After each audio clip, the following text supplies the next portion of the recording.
DLS খেলেন কিন্তু live ম্যাচে বারবার হারছেন। আপনার টিমে কি ম্যাক্স রেটেড প্লেয়ার আছে, তবুও কি নতুন বা লো রেটেড টিমের কাছেও হেরে যাচ্ছেন? তাহলে বিশ্বাস করুন, সমস্যা আপনার টিমে না, সমস্যা আপনার গেম প্লেতে। ডিএলএস এ এমন কিছু বেসিক ভুল আছে যেগুলো আমরা না বুঝেই প্রতিটা ম্যাচে করে ফেলি, আর এই ছোট ছোট ভুলের কারণেই সহজ ম্যাচও আমাদের হাতছাড়া হয়ে যায়। অনেকে ভাবে ভালো প্লেয়ার থাকলেই ম্যাচ জেতা যাবে, কিন্তু আসল সত্যটা হলো ডিএলএস এর স্কিল, টাইমিং আর সঠিক ট্যাকটিক্স না জানলে ম্যাক্স টিমও কোনো কাজে আসে না। তাই আজকের এই ভিডিওতে আমি আপনাদের দেখাতে যাচ্ছি ডিএলএস এর এমন কিছু অ্যাডভান্স গেম প্লে ট্রিক্স যেগুলো ব্যবহার করলে আপনার ডিফেন্স হবে আরো শক্ত, অ্যাটাক হবে আরো শার্প, আর লাইভ ম্যাচে জেতার চান্স অনেক বেশি বেড়ে যাবে। এই টিপস গুলো জানলে আপনি শুধু ভালো টিমকেই না, বরং প্রো প্লেয়ারদের সাথেও কম্পিট করতে পারবেন। কিন্তু তার আগে আপনি যদি এই চ্যানেলে নতুন হয়ে থাকেন তাহলে এখনই সাবস্ক্রাইব করে বেল আইকন অন করে দিন, কারণ এই চ্যানেলে আপনি নিয়মিত পাবেন ডিএলএস এর next update, hidden tips and tricks আর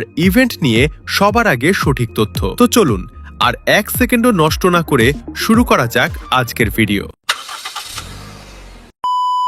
প্রথমেই কথা বলবো ডিএলএস এর কিছু বেসিক কিন্তু মারাত্মক ভুল নিয়ে। ডিএলএস 2026-এর ডিফেন্স করার সময় অনেকেই সবচেয়ে বড় যে ভুলটা করে সেটা হলো ডিফেন্সের সময় সবসময় বি বাটন চেপে রাখা। আপনি যদি ডিফেন্স করার সময় বি বাটন চেপে রাখেন তাহলে খুব দ্রুত গোল খাবেন। কেন জানেন? কারণ আপনি যখন অপোনেন্টের অ্যাটাক আটকাতে গিয়ে বি বাটন একদম প্রেস করে রাখেন তখন আপনি অজান্তেই অপোনেন্টকে স্পেস দিয়ে দিচ্ছেন, আর সেই স্পেস পেয়েই অপোনেন্ট খুব সহজে তার অন্য প্লেয়ারের কাছে পাস দিয়ে দেয়। স্পেস পেলে অপোনেন্ট প্লেয়ার খুশি মনে পাস দেবে আর আপনি মুহূর্তের মধ্যেই একটা গোল খেয়ে ফেলবেন। তাই ডিফেন্স করার সময় অপোনেন্টকে একদমই স্পেস দেওয়া যাবে না। তাহলে প্রশ্ন হলো ডিফেন্স করবেন কিভাবে? আচ্ছা, এখানেই একটা প্রশ্ন করি, আপনি এখন পর্যন্ত ডিফেন্স করার সময় বি বাটন চেপে রাখতেন নাকি শুধু জয়স্টিক ব্যবহার করতেন? কমেন্টে সত্যটা লিখে ফেলুন, দেখি কে কতজন এই ভুলটা করছিলেন। ডিফেন্স করার সময় প্রথম কাজ হবে বি বাটন ব্যবহার না করে জয়স্টিক দিয়ে অপোনেন্ট প্লেয়ারকে চেস করা। শুধু দৌড়াবেন না, বরং এমনভাবে পজিশন নেবেন যেন সে সহজে পাস দিতে না পারে। পাশের লাইন ব্লক করার চেষ্টা করবেন। এরপর দৌড়াতে দৌড়াতে যখন অপোনেন্ট প্লেয়ারের একদম কাছে চলে যাবেন, ঠিক তখনই বি বাটনে হালকা করে ট্যাপ করবেন। দেখবেন খুব সহজেই আপনি বল উইন করতে পারছেন। এই টেকনিক ব্যবহার করলে আপনি একসাথে দুইটা কাজ করতে পারবেন: 1. পাস ব্লক করা, 2. একদম একিউরেট ডিফেন্স করা।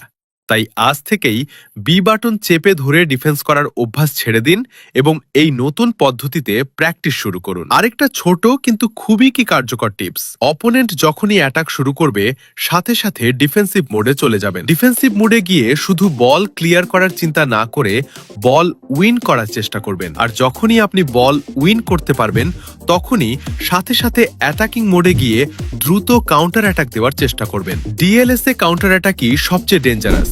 এখন ডিফেন্স তো শিখে গেলাম, এবার প্রশ্ন অ্যাটাক করব কিভাবে? ভালো অ্যাটাক করার জন্য আপনাকে অবশ্যই পাসিং এর উপর জোর দিতে হবে, কিন্তু অন্ধের মতো পাস দিলে চলবে না। চোখ কান খোলা রেখে পাস খেলতে হবে। সবচেয়ে কার্যকর পদ্ধতি হলো ট্রায়াঙ্গল পাস খেলা, মানে 3 জন প্লেয়ারের মধ্যে দ্রুত ছোট ছোট পাস। এতে অপোনেন্টের প্লেয়াররা বল না পেয়ে শুধু দৌড়াতে থাকবে এবং খুব দ্রুত তাদের স্ট্যামিনা কমে যাবে। যখন দেখবেন অপোনেন্টের ডিফেন্স একটু দুর্বল হয়ে গেছে, ঠিক তখনই অ্যাকিউরেট পাস দিয়ে অ্যাটাক করবেন। এখানে মিডফিল্ডের ভূমিকা সবচেয়ে গুরুত্বপূর্ণ। মিডফিল্ডে আপনার অবশ্যই একজন ভালো বল কন্ট্রোলার এবং একজন ক্রিয়েটিভ প্লেয়ার লাগবে, যে এক পাসেই অপোনেন্টের ডিফেন্স ভেঙে দিতে পারে। আর অ্যাটাকে রাখবেন একজন দ্রুতগতির প্লেয়ার, যে কিনা সেই কি পাসগুলো সহজেই গোলে কনভার্ট করতে পারবে। কিন্তু মনে রাখবেন, এই ট্যাকটিক্স তখনই কাজ করবে যখন আপনি পাসিং ঠিকভাবে শিখবেন। চেষ্টা করবেন বল এক প্লেয়ারের পায়ে বেশি সময় না রাখার, যত দ্রুত সম্ভব পাস দেওয়ার চেষ্টা করবেন। পাস খুব বেশি অ্যাকিউরেট না হলে সমস্যা নেই, কিন্তু একদম ভুল পাস দিলে অপোনেন্ট খুব সহজেই বল পেয়ে যাবে। তাই পাস অ্যাকিউরেট করার জন্য আপনাকে প্রচুর প্র্যাকটিস করতে হবে। এখন প্রশ্ন, এই প্র্যাকটিস করবেন কিভাবে? এর জন্য ট্রেনিং মোডে যাবেন, কিন্তু বেসিক ট্রেনিং এড়িয়ে চলবেন। কর্নার প্র্যাকটিস সিলেক্ট করবেন। কর্নার থেকে বল আপনার দূরের কোনো প্লেয়ারের কাছে পাস দেবেন, এরপর সেই বল থেকে পাসিং কম্বিনেশন করে গোল দেওয়ার চেষ্টা করবেন। এখানে একটা বিষয় মনে রাখবেন, অপোনেন্ট প্লেয়ার যদি একবারও বল টাচ করে তাহলে আবার কর্নার থেকে শুরু হবে। তাই চেষ্টা করবেন অপোনেন্ট যেন বল উইন করতে না পারে। শুরুতে অনেক ভুল হবে, অনেক সময় বল হারাবেন, কিন্তু ধীরে ধীরে আপনার পাসিং স্কিল এতটাই ভালো হয়ে যাবে যে আপনার খেলার স্টাইলই বদলে যাবে। কিছুদিন প্র্যাকটিস করার পর লাইভ ম্যাচে আপনাকে হারানো অপোনেন্টদের জন্য খুব কঠিন হয়ে যাবে। কিন্তু একটা কথা মনে রাখবেন, শুধু ভিডিও দেখলে হবে না, অবশ্যই প্র্যাকটিস করতে হবে।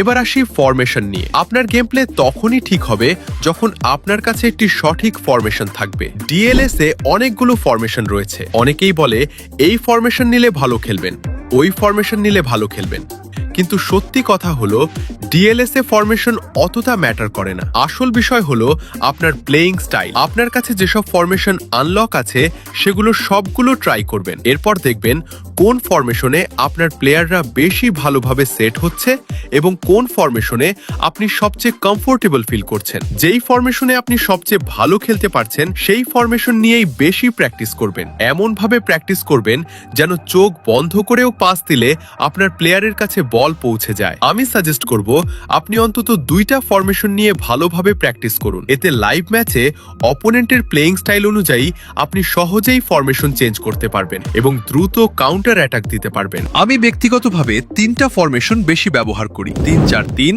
4-3-3 এবং 4-1-2-1-2।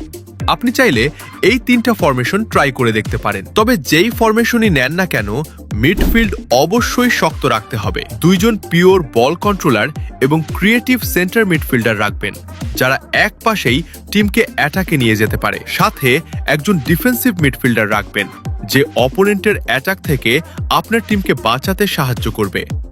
চাইলে কম্বাইন্ড মিডফিল্ডও ব্যবহার করে দেখতে পারেন। এই টিপস এন্ড ট্রিক্সগুলো ঠিকভাবে ব্যবহার করলে আপনার গেম প্লে একদম টপ লেভেলে চলে যাবে। ভালো থেকে ভালো টিমকেও আপনি খুব সহজেই হারাতে পারবেন। তো এই ছিল আজকের ভিডিও। আশা করি আজকে শেয়ার করা এই অ্যাডভান্স ডিএলএস টিপসগুলো আপনার গেম প্লে বুঝতে এবং লাইভ ম্যাচে পারফরমেন্স ইমপ্রুভ করতে সত্যিই সাহায্য করবে। মনে রাখবেন, ডিএলএস এ জেতা মানে শুধু ম্যাক্স টিম নয়, বরং সঠিক ডিফেন্স, স্মার্ট পাসিং আর ম্যাচের ভেতরে দ্রুত সিদ্ধান্ত নেওয়া। আপনি যদি আজকের ভিডিও থেকে অন্তত একটা টিপসও নতুন শিখে থাকেন তাহলে অবশ্যই ভিডিওটাতে একটা লাইক দিয়ে সাপোর্ট করবেন। আপনার একটা লাইক আমাদের এইরকম আরো হিডেন টিপস শেয়ার করতে অনেক বড় মোটিভেশন দেয়। আর কমেন্টে অবশ্যই জানাবেন আজকের ভিডিও থেকে কোন টিপসটা আপনার কাছে সবচেয়ে বেশি কাজের মনে হয়েছে আর ভবিষ্যতে আপনি কোন টপিকের উপর ভিডিও দেখতে চান, ডিফেন্স, অ্যাটাক, ফরমেশন নাকি লাইভ ম্যাচ ট্রিক্স। যদি এখনো চ্যানেলটি সাবস্ক্রাইব না করে থাকেন তাহলে এখনই সাবস্ক্রাইব করে বেল আইকন অন করে রাখুন, কারণ এই চ্যানেলে নিয়মিত পাবেন ডিএলএস এর নতুন আপডেটের একদম সঠিক তথ্য, লাইভ ম্যাচ জেতার প্রো টিপস, ইভেন্ট, ফরমেশন আর প্লেয়ার বিল্ড নিয়ে ডিটেইলড গাইড। আর হ্যাঁ, কিভাবে খুব দ্রুত একটি লেজেন্ডারি অ্যাকাউন্ট তৈরি করবেন তা জানতে এই ভিডিওটাও অবশ্যই দেখে নেবেন, বিশেষ করে যদি আপনি সিরিয়াসলি লাইভ ম্যাচ ডমিনেট করতে চান। দেখা হবে পরের ভিডিওতে। ততক্ষণ পর্যন্ত ভালো থাকুন, সুস্থ থাকুন এবং ডিএলএস খেলুন স্মার্টলি, হার্ড নয়।